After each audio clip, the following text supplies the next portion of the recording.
അസ്സലാമലൈക്കും, എല്ലാവർക്കും നമ്മുടെ പുതിയ വീഡിയോയിലേക്ക് സ്വാഗതം. അപ്പോൾ ഇന്ന് ഞാൻ ഏത്തപ്പഴം വെച്ചിട്ട് വളരെ എളുപ്പത്തിൽ ഉണ്ടാക്കാൻ പറ്റുന്ന ഒരു സ്നാക്സിൻ്റെ റെസിപ്പി ആയിട്ടാണ് വന്നിരിക്കുന്നത്. നല്ല രുചിയുള്ള ഒരു സ്നാക്സ് ആണ്, എല്ലാവരും ട്രൈ ചെയ്ത് നോക്കുക. അപ്പോൾ നമുക്കത് എങ്ങനെയാണ് ഉണ്ടാക്കുന്നതെന്ന് നോക്കാം.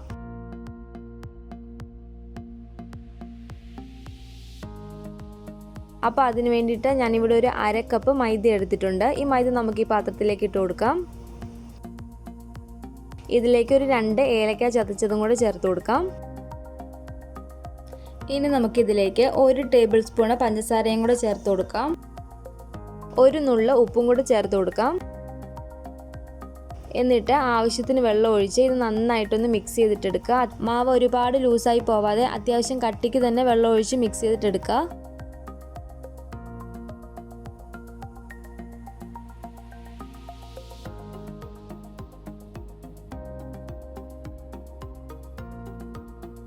നമ്മുടെ മാവ് ഇവിടെ റെഡി ആയിട്ടുണ്ട്. ഇനി നമുക്കിതിലേക്ക് ഒരു 1/4 ടീസ്പൂണിൽ താഴെ മഞ്ഞൾപ്പൊടിയും കൂടെ ചേർത്തിട്ട് നന്നായിട്ടൊന്ന് മിക്സ് ചെയ്തിട്ടെടുക്കാം.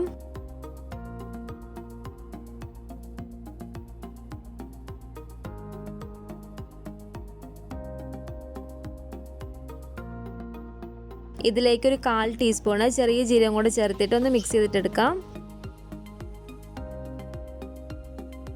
അപ്പോൾ ഇതിവിടെ റെഡി ആയിട്ടുണ്ട്. ഇനി നമുക്ക് ഇതിലേക്ക് വേണ്ടത് 2 ഏത്തപ്പഴമാണ്. ഈ ഏത്തപ്പഴം നമുക്ക് തൊലിയൊക്കെ കളഞ്ഞിട്ട് നീളത്തിലൊന്ന് കട്ട് ചെയ്തിട്ടെടുക്കാം. അപ്പോൾ ഏത്തപ്പഴം ഇതുപോലെ ഞാൻ നീളത്തിൽ കട്ട് ചെയ്തിട്ടെടുത്തിട്ടുണ്ട്.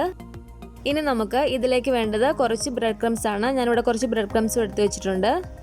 അപ്പോൾ ഇനി നമുക്ക് നമ്മൾ ഈ കട്ട് ചെയ്ത് വെച്ചിരിക്കുന്ന ഈ ഏത്തപ്പഴം ഈ മാവിൽ മുക്കിയെടുക്കാം.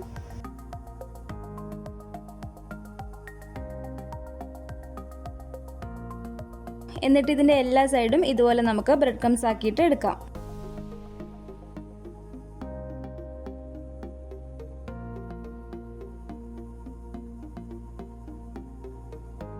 അപ്പോൾ നമുക്ക് ഇതുപോലെ എല്ലാം ഇനി ചെയ്തെടുക്കാം.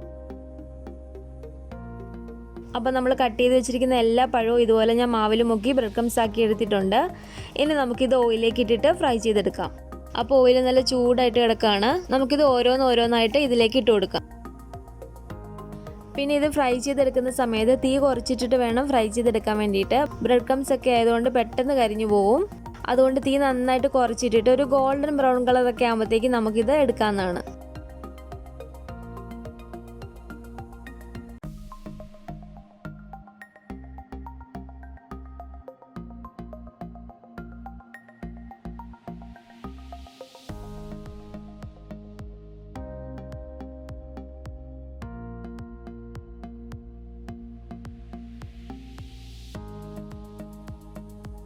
അപ്പോൾ ഇതിവിടെ റെഡി ആയിട്ടുണ്ട്. നമുക്കിതെടുത്ത് മാറ്റാം.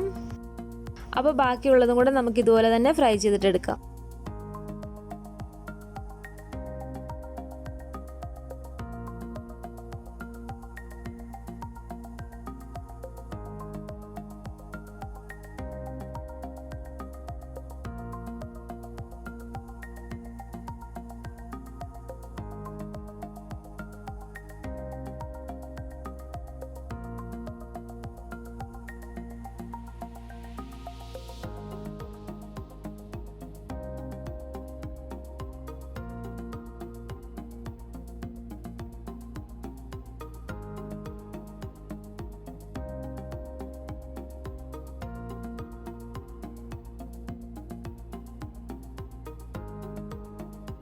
അപ്പോൾ നമ്മുടെ പഴമെല്ലാം ഞാൻ ഇതുപോലെ ഇവിടെ ഫ്രൈ ചെയ്തെടുത്തിട്ടുണ്ട്.